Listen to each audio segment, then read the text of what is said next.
নমস্কার বন্ধুরা, আজ দেখতে পাচ্ছেন কিয়ামের একটি রাইস কুকার সার্ভিসিংয়ের জন্য এসেছে। সেটা কুক হচ্ছে না, জাস্ট অন লাইটেই পড়ে আছে। সেটা কেন হচ্ছে আজ আমি মেরামত করে দেখাবো।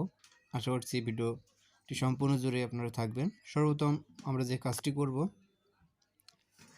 ব্যাক পার্টটি খুলে নিব এবং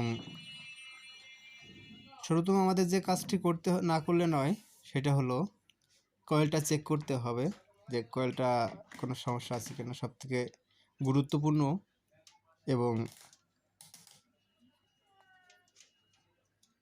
প্রিসিয়াস যে এলিমেন্ট সেটা হচ্ছে কয়েল। এটা যদি সমস্যা থাকে তাহলে কিন্তু কাস্টমারের সাথে কথা বলে নিতে হবে, তারপর কাজ করতে হবে। আর এটা যে কারণে হয়ে থাকে সেটা হলো সুইচিং ফল্টের কারণে হয় অনেক সময়। সেটা আমরা দেখতে পাচ্ছি যে সুইচটা এখানে ভিতরে কার্বন জমে এবং এর যে দুই পাশে যে কন্ট্যাক্ট রয়েছে সেটা কিন্তু মরিচা পড়ে প্রায় শেষ হয়ে গিয়েছে। এখন আমরা যে কাজটি করব সেটা হলো এই সুইচটি খুলে ফেলব।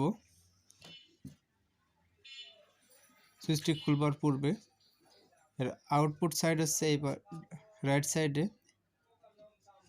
আর ইনপুট সাইড হচ্ছে লেফট সাইডে। এটা দুইটা ওয়্যার দুই সাইডের ওয়্যার আলাদা আলাদা করে রাখবো যাতে আমাদের পরবর্তীতে লাগাতে সুবিধা হয়।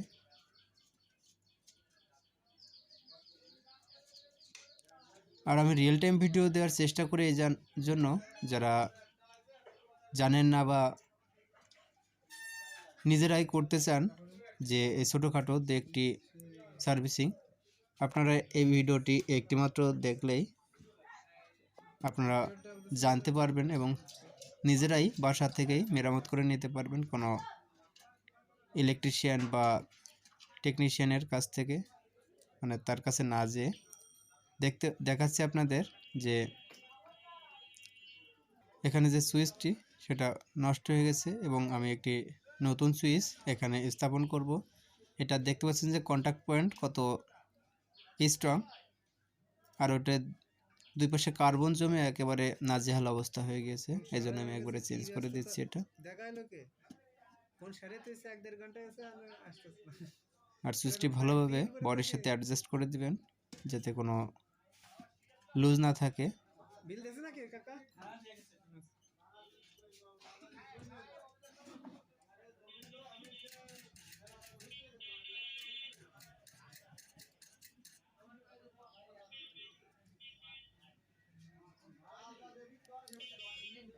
এখন আমরা স্ক্রুর মাধ্যমে ইনপুট সাইড এবং আউটপুট সাইডের কন্ট্যাক্টরগুলো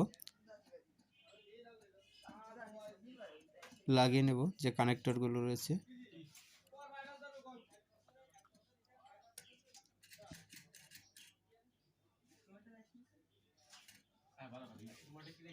আর যে সকল বন্ধুরা আজ চ্যানেলে নতুন এসেছেন তাদের বলবো অবশ্যই চ্যানেলের সঙ্গে থাকতে ভুলবেন না, কেননা আমি অল কাইন্ডস অফ ইলেকট্রনিক্স ও ইলেকট্রিক্যাল প্রোডাক্টের সার্ভিস করে থাকি। আর ছোটোখাটো একটি সার্ভিসিং এর দোকান আছে। আমি চেষ্টা করি তার ভিতর সামান্য সময় বের করে আপনাদের মাঝে ভিডিও শেয়ার করবার জন্য। আশা করছি ভিডিওটি ভালো লেগেছে। আর দেখুন, এটা এখন আমরা পাওয়ার সাপ্লাই দিয়ে দেখব যে কুক লাইট জ্বলে কিনা। সর্বপ্রথম আমরা সিরিজ টেস্ট ল্যাম্পে এটা দিব।